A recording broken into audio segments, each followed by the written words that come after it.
And tonight, my first guest is one of Britain's favourite comedians. It is Mr. Jason Manford. There he is. Hello, Jason. Looking great, looking handsome. Jason's not just a comedian.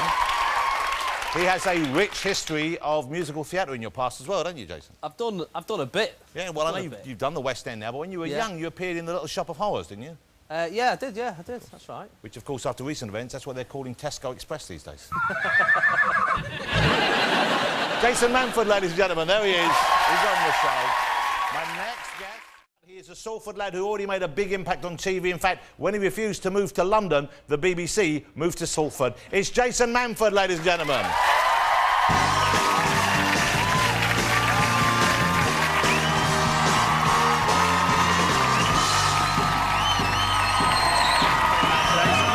Great to see you, Mr. Jason Manford. Come and sit down, relax. Oh, just here. Am I all right here? Oh. It's well, Joss is lovely, but an exciting to have Justin on the show. Oh, amazing. Amazing, what a lovely man as well. Very nice man. You kind of look similar, the two of you look similar. You look like a before and after. Well, yeah, a little bit, yeah, you know. Like in the back of the Daily Mirror magazine, like where you go, you could lose weight as well. Well, no, because there's an English, you know, there's an Englishness about you, and there's a stylish American quality about him, you know. So you look like the kind of, the sort of like the rougher version, you know what I mean? A sort of a tough. Anyway, Jason, it's great to have you here.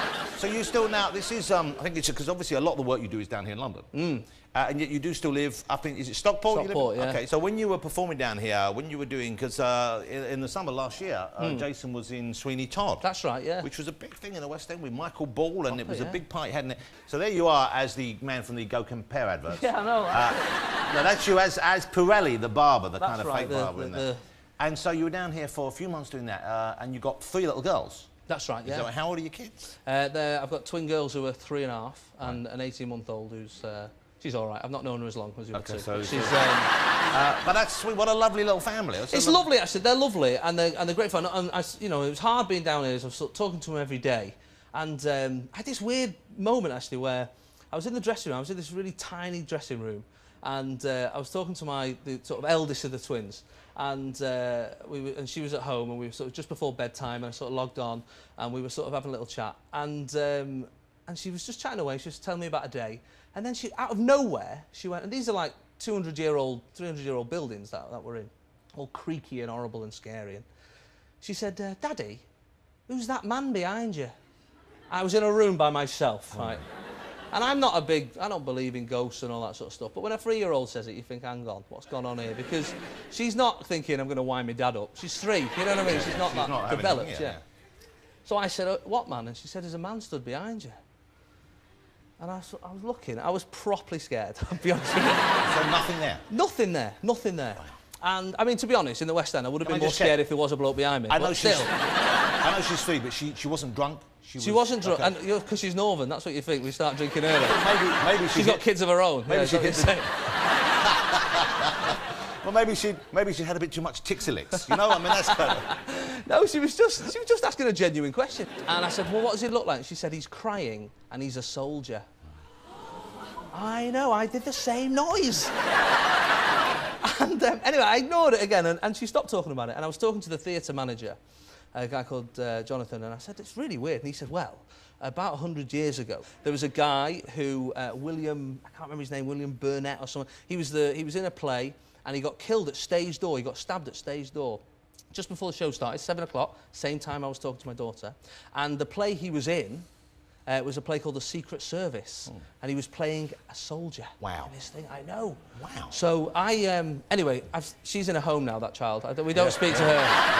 She's a weird, spooky, sixth sense kid. I mean, that's the bonus with twins. You can pick a favourite. You still got one. You know what I mean? You got the good one left. They both look the same, don't matter. One of them was going to be funny. But it's great. I mean, the great thing about kids is they are always saying stupid things and they're asking you why all the time. And you find yourself, you've got opinions on things that you never knew you had before, and they're angry about the world even though they're 3. And I took them to see Santa just before Christmas, which is the best time to see him. And we went to see Santa, and my daughter said, I said, do you like Santa? She said, I think he loves himself, actually. That's what she thought. And afterwards, I thought, she's right. There is an arrogance about the man, isn't there? You're nice, you're naughty, I'll decide. Who do you think you are, you fat bastard? Suddenly Santa's become Noel Gallagher from the sound of thing. All right, our kid. I saw Noel Gallagher at the football once. About 4 weeks ago. Exactly. And he does that. He genuinely, he's never off. Him and Liam. Well, it's interesting we mentioned it because he is doing a gig. Russell Brand was on the show a few weeks ago. He's doing a big thing for Comic Relief in March, 6th of March, I believe. You can still get tickets. It's a big event. Yeah. You're on the bill as well. There it is. Let's give it up at Wembley Arena. That's so right. you're doing. So you're with those guys. It's music and presumably you're doing comedy, not singing. Yeah, no, I'm just introducing somebody. I don't know who yet. They'll decide on the night. Yeah. But no, it's weird actually. That I don't know anybody famous really. I sort of occasionally have spoke to you. Well, you know me, yeah. And I still count. It's okay. And I get a bit starstruck sometimes when I see, like I met. Do you know Mario Balotelli? Have you heard of him? Well, he's the slightly crazy footballer. Yeah, he just left Manchester City, who's the team I support. That must have been upsetting for you because he's a fine player. Well, it was more because he was just a wealth of material. Yeah. Like every day he did something stupid. He was amazing. and the press really hated him. And at one point they were having a go at him for setting fireworks off in his bathroom. He's like 19, 20. And they had a go at him. And I thought, do you know what? All he is a student without a budget. That's what he is. He's just a stupid thing. He just doesn't have to worry about not getting his deposit back on his flat. That's the difference. Whatever he wants. And I thought back to when I was a student and I nearly killed my best friend.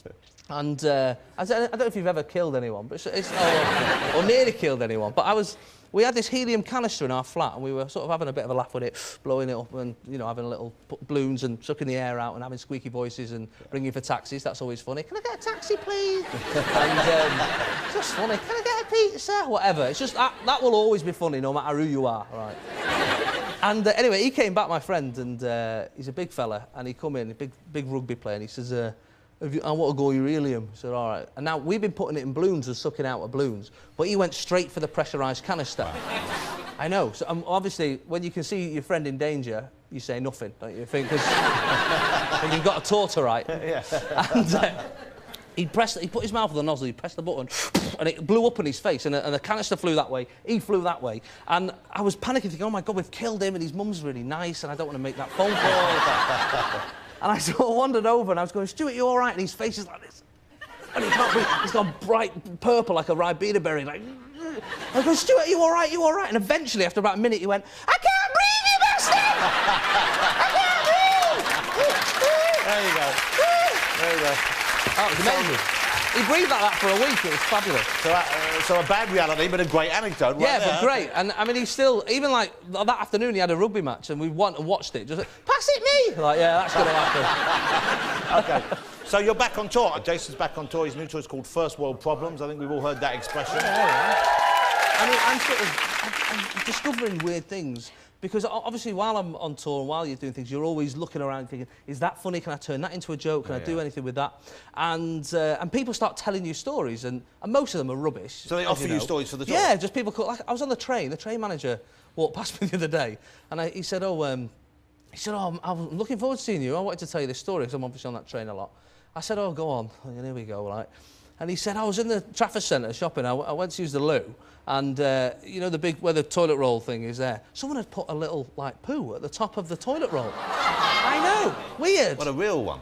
Yeah, a real one. That's quite a lot of thoughts gone into that. Feat, isn't it? I know. That's a weird thing to do. That's something only a bloke would do. No woman's ever had that thought. Well, I'm no a bloke. I'm not sure. I've never had that thought. No, it's weird. Weird. Anyway, he's obviously gone to get the toilet roll, and the little thing has fallen, hit his shoe, and then rolled under the next cubicle. He just heard a bloke go, what is going on here? So, and then he just went, anyway, tickets please, and then just carried on like normal. I'm looking forward to seeing you on tour. I've never seen you not deliver. You're, I think, one of the best stand-up live comedians we've got in the country. It's always great to see you. Go and see Jason. If you haven't seen him already, you'll have a great night out. Mr. Jason Manford, ladies and gentlemen. Thank you. Thank you so much. Good work.